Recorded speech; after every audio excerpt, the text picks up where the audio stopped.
Hoje eu quero responder uma importante pergunta.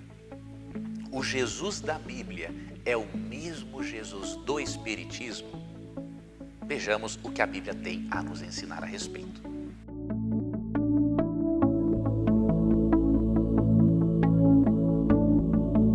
Antes de dar essa resposta, eu quero dizer a você que é um irmão ou uma irmã espírita e que está assistindo esse vídeo, eu não estou aqui para criticar você. Pelo contrário, eu sou um cristão, não é? Sou da Igreja Adventista do Sétimo Dia e tenho convicção de que Deus tem muitos filhos dele também no Espiritismo. Não é? Eu não tenho dúvida alguma de que há muitos espíritas que seguem mais o exemplo de Jesus do que muitos que se dizem cristãos. Então eu não estou aqui para questionar a sua pessoa, não estou aqui para questionar a sua sinceridade em seguir a Deus, não estou aqui para questionar isso, tá ok? Então eu tenho um profundo carinho e respeito por você que é espírita. Agora, eu preciso responder esta pergunta, porque existem obras, não é, no meio espírita, como por exemplo o Evangelho segundo o Espiritismo, de Allan Kardec, o pai do Espiritismo moderno, que alega que há uma harmonia entre o Evangelho, né, ensinado ali nos livros evangélicos do Novo Testamento, né, Mateus, Marcos, Lucas e João, alega-se que há uma harmonia entre o Evangelho da Bíblia com o Evangelho segundo o Espiritismo. Inclusive a respeito da pessoa de Jesus. Pois eu quero lhe mostrar que, infelizmente, esta não é a realidade.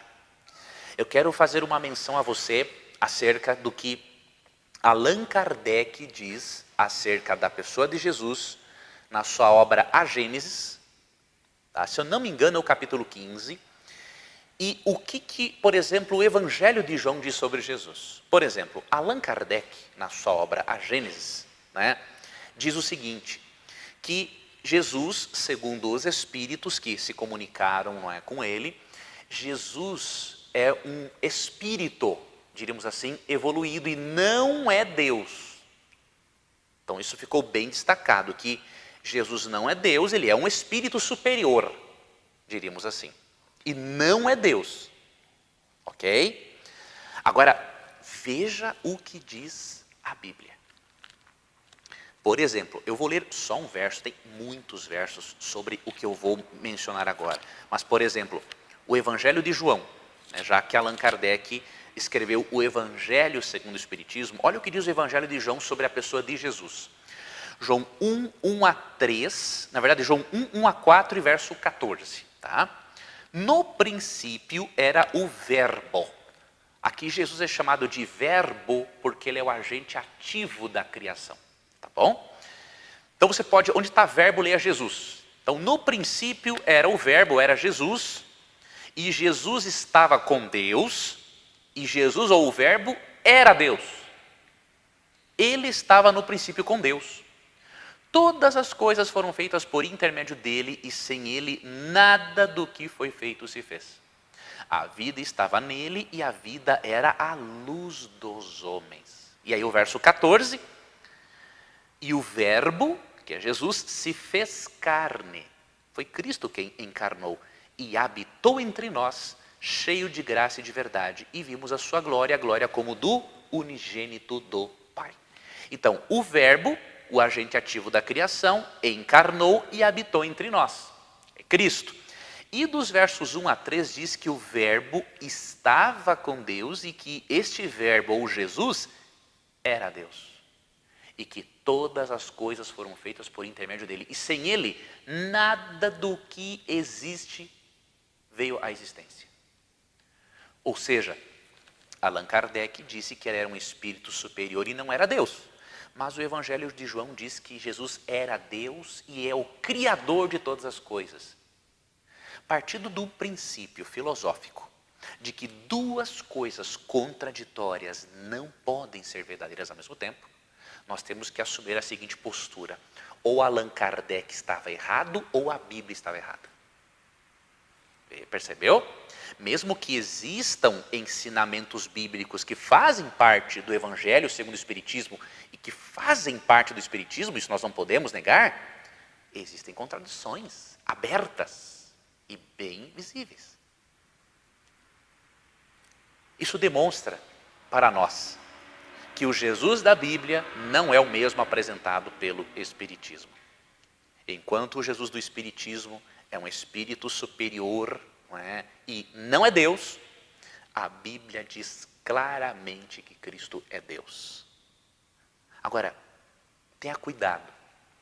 Qualquer religião ou filosofia que desvia a sua mente de uma compreensão correta sobre a pessoa de Cristo vai lhe trazer prejuízos espirituais. Porque Paulo disse em Colossenses 2, 8 e 9 o seguinte: tenha cuidado para que ninguém vos engane com suas vãs filosofias e sutilezas, segundo as tradições do mundo e não segundo Cristo, porque nele habita corporalmente toda a plenitude da divindade. Colossenses 2, 8 e 9. Então avalie e tome uma decisão.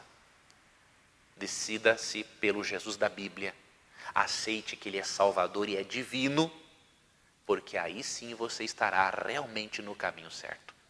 Se você quiser fazer um estudo, por exemplo, conhecer um pouco mais sobre o Espiritismo à luz da Bíblia, eu recomendo para você um guia de estudos, um livro que eu escrevi, que o título é O Espiritismo segundo a Bíblia, guia prático de estudos bíblicos direcionado para os irmãos espíritas. Este material existe tanto na forma impressa quanto na forma e-book. Tá ok? Você vai ver aqui na descrição como que você pode conhecer este material. E entre as 9 lições que existem neste livro, uma delas é essa: o Jesus da Bíblia é o mesmo do Espiritismo, e ali eu faço um breve contraponto, não é? Uma comparação para você perceber que realmente não há como crermos que o Jesus bíblico, que é divino, é o mesmo do Espiritismo, apenas um espírito superior. Tá bom? Eu espero que esse vídeo tenha lhe ajudado, espero que você não tenha visto isso como um tom de ofensa ou intolerância religiosa, nada disso. Eu não estou sendo intolerante, eu só estou mostrando para você a minha posição, que é bíblica. Mas discordar de alguém não é ser intolerante. Discordar faz parte, não é, do saber. Quando esse discordar é feito com respeito, faz parte do conhecimento. A pergunta é o motor do saber, o discordar também é o motor do saber, desde que seja feito com respeito, tá bom?